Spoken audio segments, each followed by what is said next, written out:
और ये बात सिर्फ मैं नहीं कह रहा हूं, स्टूडेंट्स तो बहुत पहले से ही बोल रहे हैं, टीचर्स भी अब इस बात को एडमिट कर रहे हैं कि जो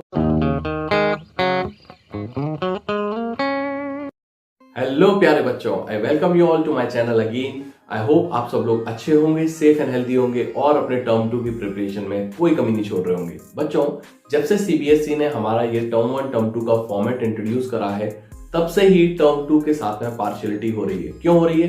क्योंकि टर्म 1 के लिए हमको ऑलमोस्ट 5 मंथ्स मिले थे प्रिपरेशन के लिए, और वो भी एमसीक्यू पैटर्न था। ठीक है, तो उसमें आपको लिखने की कोई प्रैक्टिस नहीं करनी थी, आपको सिर्फ एमसीक्यूज की प्रैक्टिस करनी थी। वेयर एज टर्म 2 के लिए हमारे पास में ऑलमोस्ट 2.5 से 3 महीना मिला हमको, जिसमें हमको एक्चुअली सब्जेक्टिव प्रैक्टिस करनी है, मतलब रिटन प्रैक्टिस करनी है, पूरे डेरिवेशंस एंड ऑल सारी चीजें आपको लिख लिख के प्रैक्टिस करनी है, पूरा प्रेजेंटेशन पे वर्क करना है। और इसमें रही सही कसर, जो थोड़ी बहुत कसर बच रही थी, वो हमारे ओमिक्रॉन के केसेस ने कंप्लीट कर दी। मतलब क्या हुआ कि जैसे ही हमारा टर्म 2 जस्ट चालू ही हुआ था, हमारे इंडिया में कोविड के केसेस फिर से राइज करने लग गए, और उसके चलते जैसे तैसे हमारा जो स्कूल का जो एजुकेशन था वो वापस ऑफलाइन पे आया था, उसको हमने फिर से ऑनलाइन मोड पर शिफ्ट कर दिया।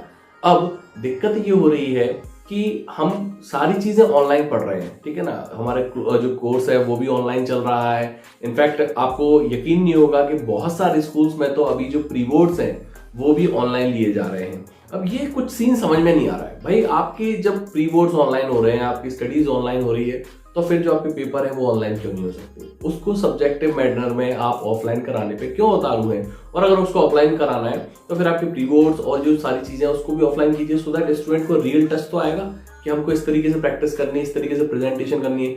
सारी चीजें ऑनलाइन है, उसके बाद फाइनल जो आपकी परफॉर्मेंस है वो ऑफलाइन मोड पर आने वाली है। और ये बात सिर्फ मैं नहीं कह रहा हूं, स्टूडेंट्स तो बहुत पहले से ही बोल रहे हैं, टीचर्स भी अब इस बात को एडमिट कर रहे हैं कि जो अभी हमारे पास समय बचा हुआ है, इस समय में स्टूडेंट्स को इंटरनल असेसमेंट कंप्लीट करना है, उनके प्रोजेक्ट वर्क्स कंप्लीट करना है, प्लस आपके प्री बोर्ड्स भी आ रहे हैं। और अगर सीबीएसई की चाल देखें और सीबीएसई जैसा चल रहा है उसके हिसाब से चलें, तो आपके जो एग्जामिनेशन है, जो थ्योरी पेपर्स हैं, वो मोस्ट लाइकली मार्च लास्ट में कंडक्ट करवाना चालू कर देगा सीबीएसई। मतलब कि आपके पास में ले देके वही 45-50 दिन बचे हुए हैं, जिसमें आपको ये सारी चीजें कंप्लीट करना है। और इसमें सबसे इंपॉर्टेंट चीज ये है कि अभी तक आपका सिलेबस भी कंप्लीट नहीं हुआ है। देखिए, आयरनी देखिए कि सारी चीजें एक साथ आपको मैनेज करना है।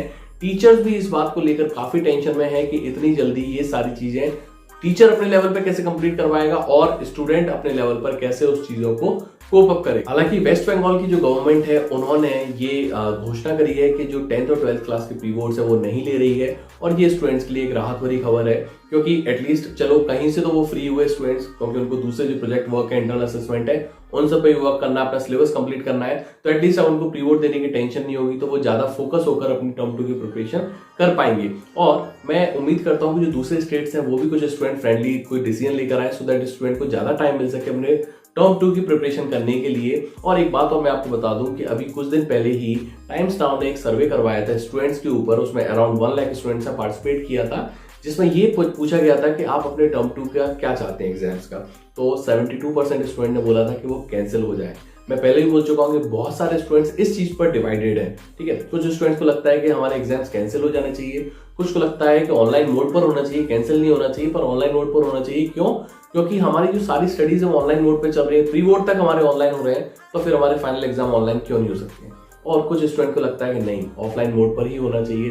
अगर मैं अपने पर्सनल एडवाइस दूं तो मुझको लगता है कि ऑफलाइन मोड पे कंडक्ट होना चाहिए, पर थोड़ा सा स्टूडेंट को एक्स्ट्रा टाइम और मिलना चाहिए। मेरा मतलब है कि उनको एक आधी महीना थोड़ा सा और मिल जाए कि भाई आप जो अपनी डेट शीट अपनी 20 मार्च के बाद में रिलीज करने वाले हैं, जो आपका पेपर है, मतलब बेसिकली डेट शीट तो अभी आ जाएगी फर्स्ट वीक ऑफ फरवरी में, लेकिन जो टेंटेटिव आपके एग्जाम्स की जो डेट्स हैं वो मार्च लास्ट में बताया जा रहा है। तो मैं चाहता हूं कि उसको मिड अप्रैल से कर दो, चलो कुछ नहीं है तो एटलीस्ट बच्चों को थोड़ा सा 15-20 दिन एक्स्ट्रा टाइम मिल जाएगा, सो दैट वो अपने सब्जेक्टिव जो पेपर्स हैं उनको ज्यादा अच्छे से प्रैक्टिस कर पाएंगे। बच्चों, आपको क्या लगता है कि हमारे टर्म 2 के एग्जाम्स के साथ में क्या होना चाहिए?